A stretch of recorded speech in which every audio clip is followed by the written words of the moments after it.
Aku melangkah gontai menuju tempat parkiran yang berada tepat di halaman kantor tempat aku bekerja. Sudah 2 hari ini pikiranku tiba-tiba kacau. Sambil mengendarai mobil menuju pulang, terngiang kembali pembicaraanku dengan Mama tempo hari. Ini merupakan amanat almarhum papamu, Bas. Suara Mama pelan. Aku kembali menatapnya. Suka tidak suka, kamu harus menjalankan amanat tersebut. Lanjut Mama, masih dengan suara pelan. Tapi aku benar-benar gak bisa, Mah. Ucapku tertatih. Kenapa? Apa kamu sudah punya calon sendiri? Kali ini suara Mama sedikit meninggi. Aku belum ingin menikah, Ma. Balasku dengan suara sedikit parau. Kamu udah 28 tahun, Bas. Sudah saatnya kamu berumah tangga, ucap Mama lagi. Tapi gak harus dijodohkan juga kan, Ma? Suaraku semakin parau. Mama kan sudah bilang, ini amanat almarhum papa kamu. Lagi pula, Lisa itu gadis yang baik. Ia berasal dari keluarga terpandang. Asal-usulnya jelas. Papa Mama Lisa juga udah setuju. Jelas Mama lagi. Aku kembali terdiam. Aku sudah cukup mengenal Mama. Sejak Papa meninggal 3 tahun lalu, Mama memang jadi sedikit keras padaku. Apapun yang sudah menjadi keputusannya, tidak akan ada yang bisa mengubahnya. Tapi Ma, suaraku tertahan. Mama tiba-tiba berdiri. Nggak ada tapi-tapian lagi, Bas. Pokoknya lusa malam kita akan ke rumah Om Tito, papanya Lisa, untuk menyampaikan lamaran kamu. Setelah berucap demikian, Mama pun beranjak dari ruang keluarga itu. Aku masih terpaku. Aku menjadi kian bingung. Aku tidak ingin menikah dengan Lisa, bukan saja karena aku tidak mengenalnya, tapi juga karena sebenarnya aku sudah punya seorang kekasih yang sangat aku cintai. Namanya Leo. Ya, Leo seorang cowok, dan dia adalah pacarku. Kami pacaran sudah hampir 3 tahun. Meski selama itu hubungan kami hanyalah sebuah rahasia. Tidak ada yang mengetahuinya, karena memang begitulah sebuah hubungan di dunia gay tercipta. Tapi kami saling mencintai. Kami selalu punya jadwal untuk saling bertemu dan melepas rindu. Hubungan terlarang kami terjalin dengan indah. Tidak pernah ada masalah yang berarti sebelumnya. Aku sangat mencintai Leo. Begitu juga sebaliknya. Leo 2 tahun lebih tua dariku. Ia bekerja di sebuah perusahaan milik keluarganya. Secara keseluruhan, aku tidak begitu mengenal Leo, karena begitulah hubungan kami terjalin. Kami tidak pernah saling mengenal keluarga masing-masing. Bahkan, kami tidak saling tahu di mana alamat rumah kami masing-masing. Selama ini, kami hanya berkomunikasi melalui ponsel dan selalu bertemu di hotel yang berbeda. Kami punya komitmen untuk tetap merahasiakan kehidupan pribadi kami, karena kami sadar bahwa hubungan kami tidak akan mendapat restu dari siapapun. Tapi kami saling mencintai, kami saling menyayangi. Setiap kali kami bertemu, kami akan saling menumpahkan segala rasa rindu dan akan melakukan pendakian yang indah bersama.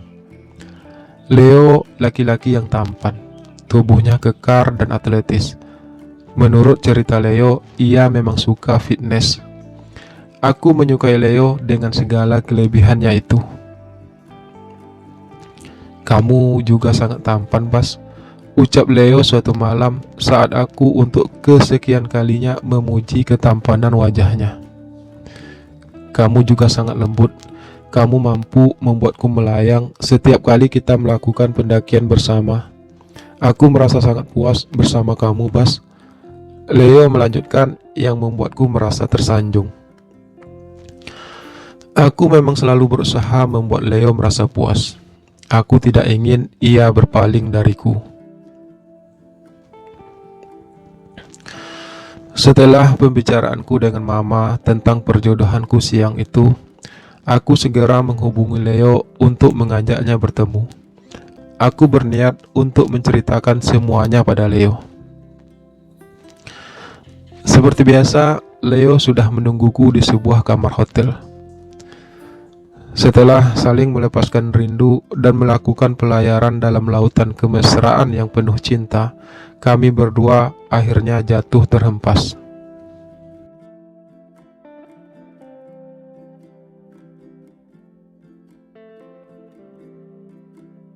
Aku kemudian menceritakan semuanya pada Leo. Aku melihat ada raut kemurungan di wajah Leo tiba-tiba setelah mendengar tentang perjodohanku. Aku yakin Leo pasti merasa kecewa. Aku bingung, Leo. Aku tidak bisa menghindar begitu saja. Keputusan Mama sudah sangat bulat. Apalagi itu semua adalah amanat dari almarhum Papa. Kalimatku tertahan. Leo terlihat menarik napas berat. Ia mengusap wajahnya beberapa kali. Aku tahu suatu saat ini semua akan terjadi. Jika bukan kamu, mungkin aku juga akan dituntut untuk menikah oleh keluargaku. Karena memang begitulah seharusnya. Sebagai laki-laki, apalagi di usia kita saat ini, kita memang harus segera menikah. Leo berucap juga akhirnya setelah cukup lama kami terdiam. Tapi rasanya begitu sulit untuk bisa mengikhlaskan orang yang kita cintai menikah dengan orang lain. Leo melanjutkan ucapannya. Suaranya terdengar mulai serak. Aku melihat mata itu pun mulai berkaca. Hatiku merasa terpukul melihat itu semua. Percayalah Leo, jika bisa menolak, aku pasti akan menolaknya. Aku hanya ingin menikah dengan kamu, Leo. Andai saja itu bisa menjadi mungkin. Tapi seperti yang kamu katakan, kita tidak bisa melawan takdir. Ucapanku sedikit terbata. Aku hanya berharap seandainya nanti aku memang harus menikah, aku ingin kita tetap seperti ini. Aku ingin kita tetap bisa bertemu. Aku tak ingin hubungan kita berakhir. Aku melanjutkan meski sebulir air mata jatuh di pipiku tanpa aku sadari. Leo menatapku. Ia perlahan menyentuh pipiku. Ia usap tetesan air mata itu yang membuatku semakin merasa sedih. Aku refleks memeluk tubuh kekar itu. Rasanya begitu nyaman berada di dalam dekapan tersebut. Leo membalas dekapanku. Kami saling dekap sangat erat, seakan tak ingin terpisahkan.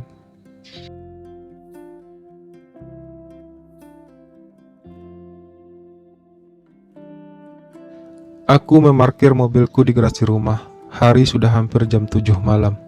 Mama sudah menungguku dengan berkacak pinggang. Sejak tadi ia sudah menghubungiku. Aku sengaja tidak mengangkat teleponnya.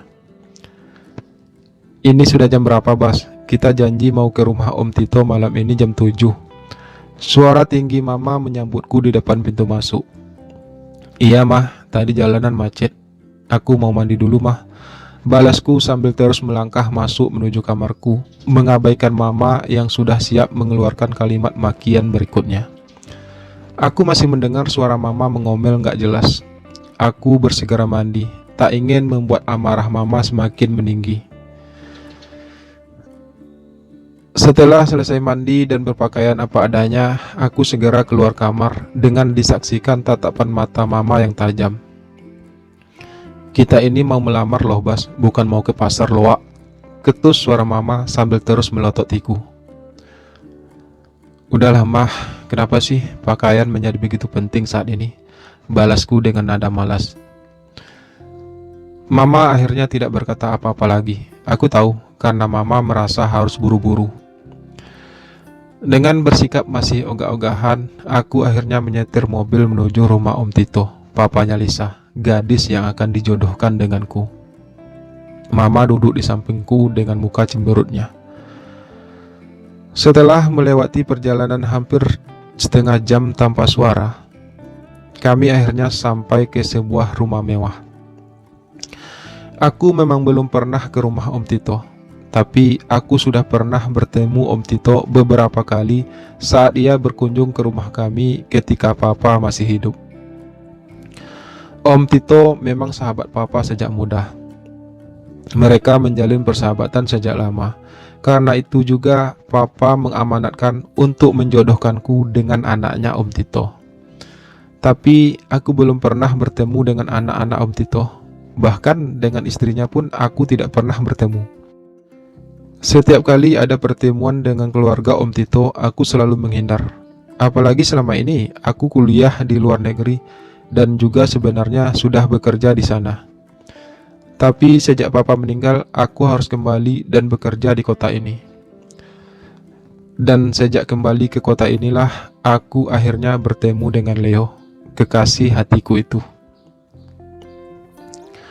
Om Tito dan istri menyambut kedatangan kami dengan ramah.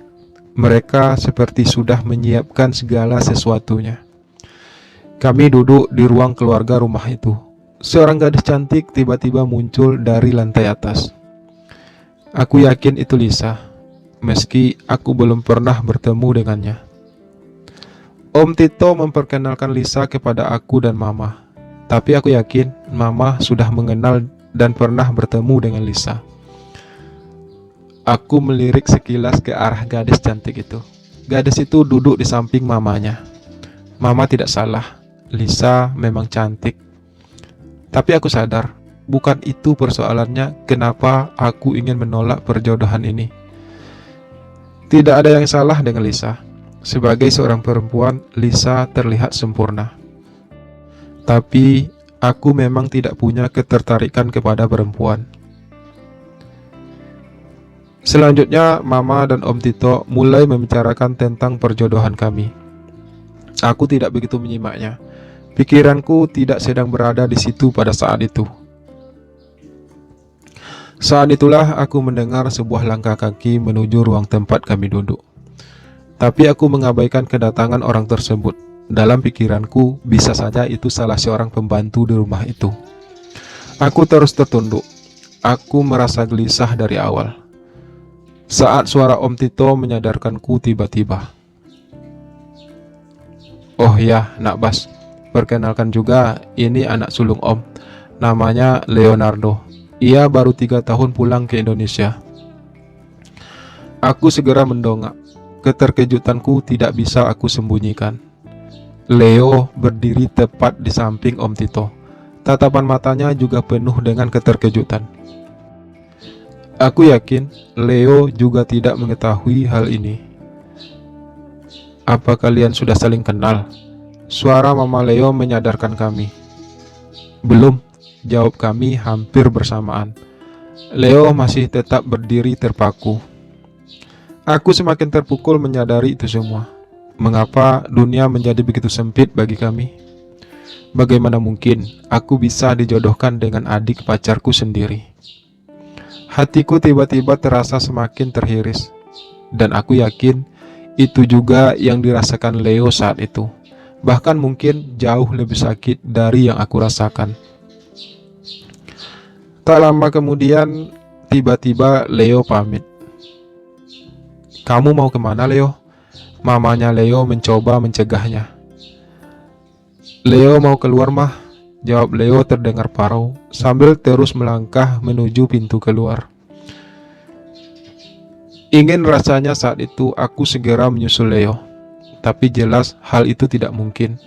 Yang membuatku akhirnya pasrah. Setidaknya sampai pembahasan tentang perjodohan kami selesai. Setengah jam kemudian mereka pun akhirnya memperoleh kata sepakat tentang perjodohanku dengan Lisa. Mereka sudah mengatur semuanya, terutama tentang jadwal pertunangan kami yang akan dilaksanakan beberapa minggu lagi.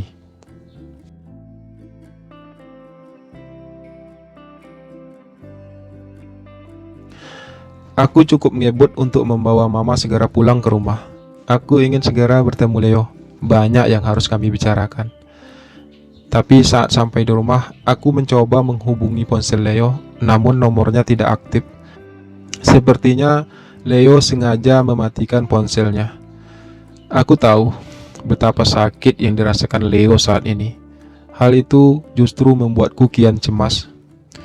Aku takut Leo bertindak bodoh, meski aku yakin Leo seorang laki-laki yang kuat dan berpikir dewasa. Tapi aku tetap merasa khawatir aku harus bertemu Leo malam itu juga. Karena itu, aku kembali menyetir mobilku keluar dari garasi. Aku menyetir mobil pelan menelusuri jalanan yang mulai sepi itu. Aku berharap bisa melihat Leo di pinggiran jalan, atau setidaknya aku bisa melihat mobilnya terparkir di satu tempat. Tapi setelah lebih 2 jam aku berkeliling kota itu, aku tidak juga berhasil menemukan Leo. Berkali-kali aku coba menghubunginya, namun sepertinya Leo memang sengaja mematikan ponselnya. Aku mulai putus asa dan memutuskan untuk kembali ke rumah karena malam yang semakin larut. Mungkin Leo memang butuh waktu sendiri untuk menenangkan pikirannya. Semoga ia baik-baik saja, doaku dalam hati.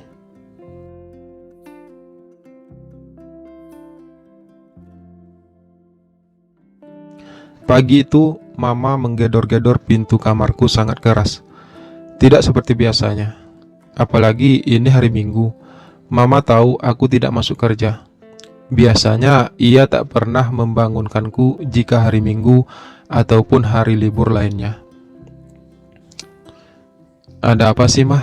Tanyaku masih menahan kantuk. Semalam aku pulang dari berkeliling mencari Leo sudah hampir jam 1 malam. Kita harus ke rumah sakit sekarang, Bas. Suara Mama tegas. Ke rumah sakit? Keningku berkerut. Siapa yang sakit? Lanjutku. Tadi Om Tito mengabarkan pada Mama kalau Leo, anak lakinya itu, tadi subuh mengalami sebuah kecelakaan parah. Jawab Mama menjelaskan. Aku tentu saja terkaget mendengar kabar itu. Kamu kenapa? Tanya Mama tiba-tiba yang melihat reaksiku mendengar ceritanya barusan. Mungkin tingkahku terlihat berlebihan bagi Mama. Sebagai orang yang baru mengenal Leo, setidaknya begitulah menurut Mama, aku seharusnya tidak sekaget itu. Tapi aku tidak bisa menyembunyikan kekagetanku. Kabar tentang kecelakaan yang menimpa Leo benar-benar membuatku terpukul. Biar bagaimanapun, Leo pasti merasa sangat kecewa karena perjodohanku dengan adiknya. Aku yakin kecelakaan yang dialami Leo jelas ada hubungannya dengan semua itu. Dalam kegamangan hatiku, aku kembali masuk ke kamar untuk segera mandi. Aku tak pedulikan keheranan Mama melihat perubahan di raut wajahku.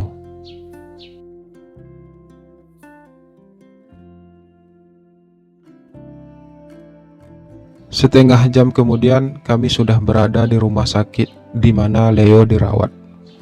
Aku yang merasa khawatir dan juga merasa sangat bersalah, buru-buru masuk ke dalam rumah sakit tersebut.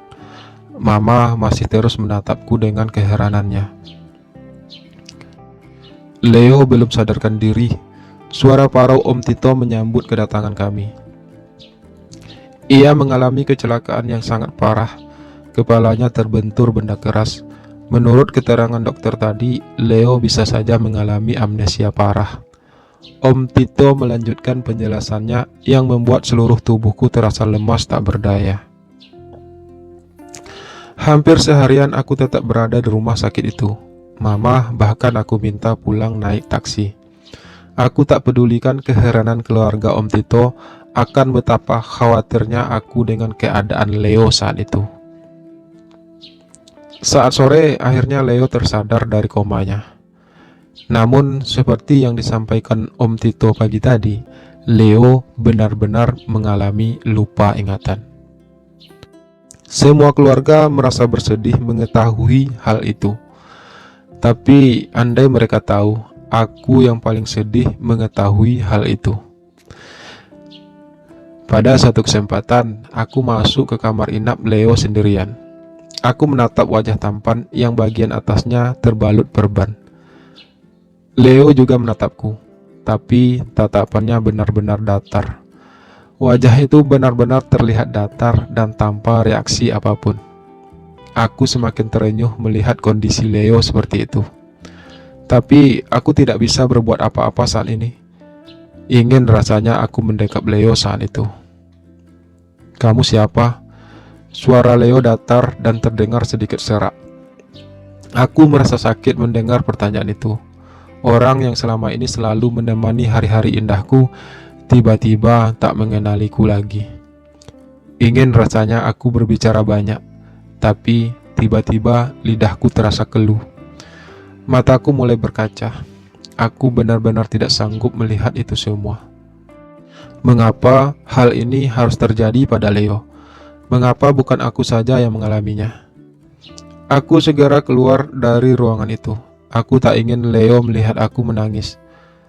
Leo terlihat keheranan melihat tingkahku. Di sepanjang perjalanan pulang, aku menangis. Benar-benar menangis. Aku terisak sendiri. Aku merasa sangat terpukul. Aku sangat mencintai Leo. Aku ingin selalu berada di sampingnya. Aku ingin menemaninya melewati masa-masa sulit itu. Tapi apa yang bisa aku lakukan saat ini? Sementara aku harus memenuhi permintaan Mama untuk segera menikah dengan Lisa, adik kandung Leo. Semua ini membuatku semakin bingung. Haruskah aku tetap memenuhi permintaan ibu? Atau haruskah aku... Aku benar-benar tidak tahu harus apa. Semua yang terjadi ini sudah di luar kendaliku sebagai manusia biasa. Mungkin memang lebih baik aku pasrah dan membiarkan takdir menjalankan tugasnya.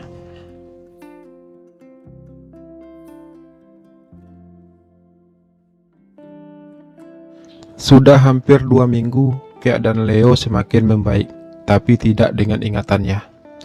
Aku sering diam-diam menyelinap menemui Leo di rumah sakit.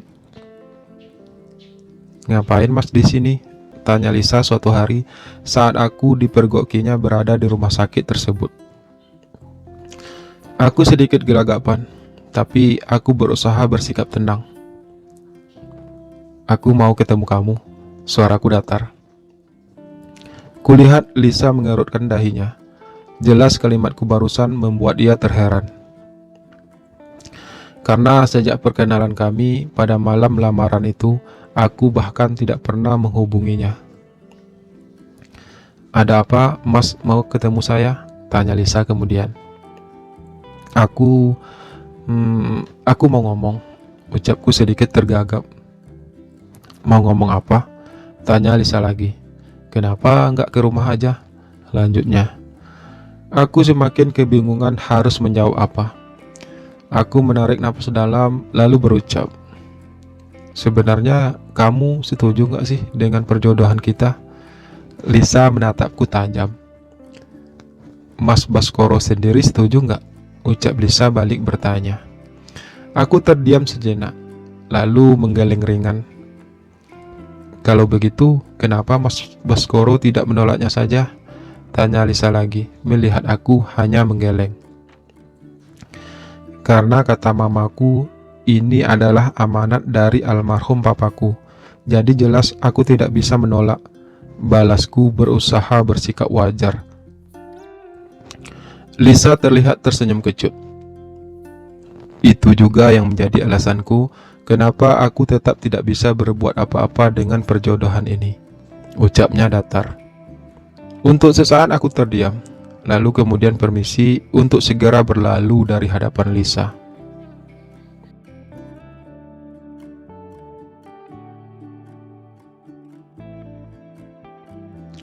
Sesuai dengan jadwal yang sudah disepakati oleh Mama dan Om Tito, aku dan Lisa akhirnya melaksanakan acara pertunangan kami. Leo sudah kembali ke rumahnya, tapi ingatannya masih belum kembali. Ia harus menjalani terapi rutin dengan dokter ahli untuk bisa memulihkan ingatannya. Meski menurut dokter itu butuh waktu sangat lama bagi Leo untuk bisa memulihkan ingatannya kembali. Dia butuh dorongan untuk bisa memulihkan ingatannya, terutama dari orang-orang yang pernah dekat dengannya. Begitu ucap Lisa padaku menjelaskan. Aku sekarang memang jadi sering menghubungi Lisa, Niatku hanya satu, aku harus selalu tahu keadaan Leo. Setelah bertunangan, aku justru jadi semakin berani berkunjung ke rumah Om Tito. Aku hanya ingin bertemu Leo. Aku ingin membantunya untuk pulih. Jika dengan dukungan penuh dari orang-orang terdekatnya bisa membantu Leo memulihkan ingatannya, aku adalah salah satu orang terdekatnya. Aku ingin Leo mengingat kembali kenangan-kenangan indahnya denganku.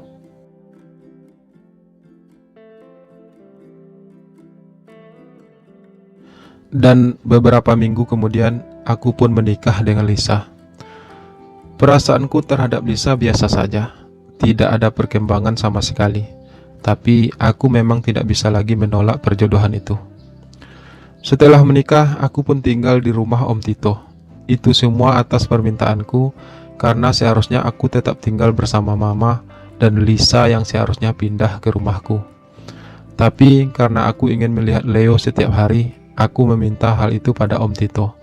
Tentu saja dengan alasan yang berbeda dari yang sebenarnya aku niatkan. Meski aku dan Lisa tidak saling mencintai, namun karena tuntutan untuk segera menimang cucu dari orang tua kami, aku dengan terpaksa harus melakukan kewajibanku sebagai seorang suami. Hingga beberapa bulan kemudian, Lisa pun hamil. Semua keluarga bergembira mendengar kabar itu, kecuali aku. Aku bukannya tak senang akan segera menjadi seorang ayah, tapi kondisi Leo yang tak kunjung ada perkembangan membuatku merasa tak benar-benar bisa menikmati hidupku lagi. Aku hanya ingin Leo pulih kembali. Meskipun risikonya ia pasti akan sangat terluka mengetahui kalau aku sudah menikah dengan adiknya. Selama aku tinggal serumah dengan Leo, aku sering mengobrol dengannya. Tapi Leo hanya mengenalku sebagai adik iparnya. Aku bahkan sering memancing Leo untuk mengingat-ingat kembali kenangan saat kami bersama dulu. Meski tentu saja dengan cara yang tidak membuat ia curiga tentang siapa aku sebenarnya. Tapi Leo tetap tak bisa mengingat apa-apa yang membuatku semakin terluka. Om Tito akhirnya memutuskan untuk membawa Leo berobat ke luar negeri. Ke Jerman tepatnya. Dan itu artinya aku tidak bisa lagi bertemu dengan Leo. Aku pun memutuskan untuk membawa Lisa pindah ke rumah Mama. Kehamilan Lisa pun semakin membesar.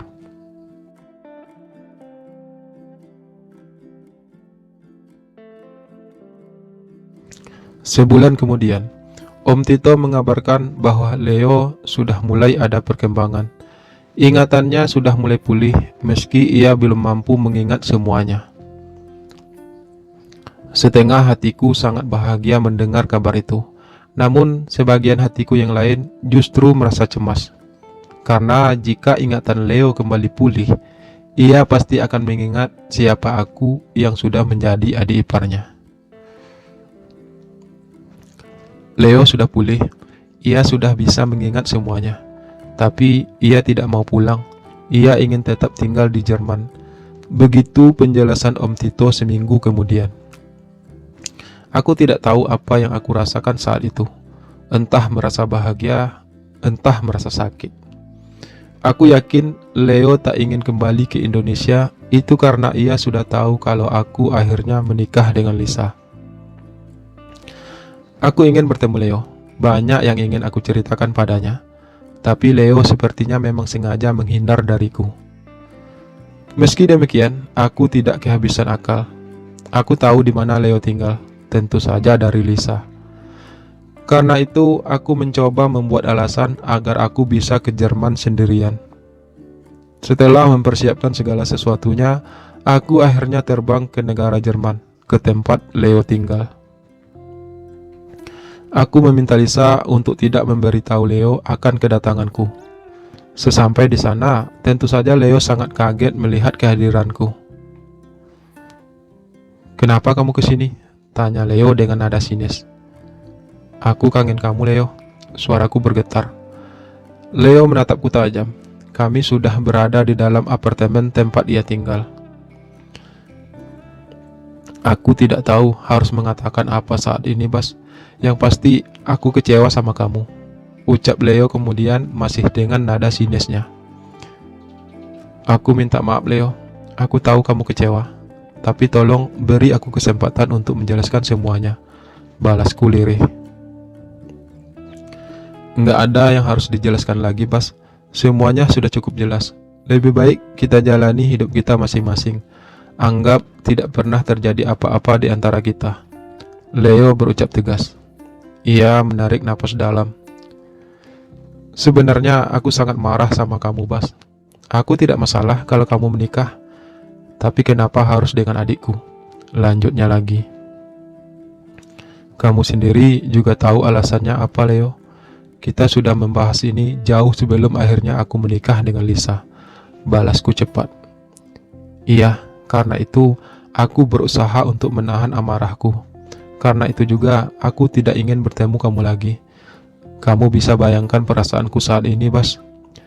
Leo menarik napas lagi, kali ini lebih panjang. Betapa sakitnya mengetahui orang yang kita cintai menikah dengan orang lain. Dan yang paling menyakitkan dari semua itu, ialah mengetahui kalau adikku menikah dengan seorang gay. Lanjut Leo kemudian yang membuatku merasa semakin terluka. Aku melihat mata Leo mulai berkaca. Kadang aku ingin tetap mengalami lupa ingatan. Aku tidak ingin sembuh. Lanjutnya lagi sambil mengusap mukanya satu kali. Aku tidak tahu lagi harus berkata apa. Aku benar-benar merasa bingung. Aku dan Leo memang tidak mungkin bisa bersama lagi. Aku harus bisa melupakannya, meski hal itu sangatlah terasa berat bagiku. Aku harus menjalani kehidupanku sebagaimana mestinya. Aku harus menjalankan hidupku sebagaimana takdirku.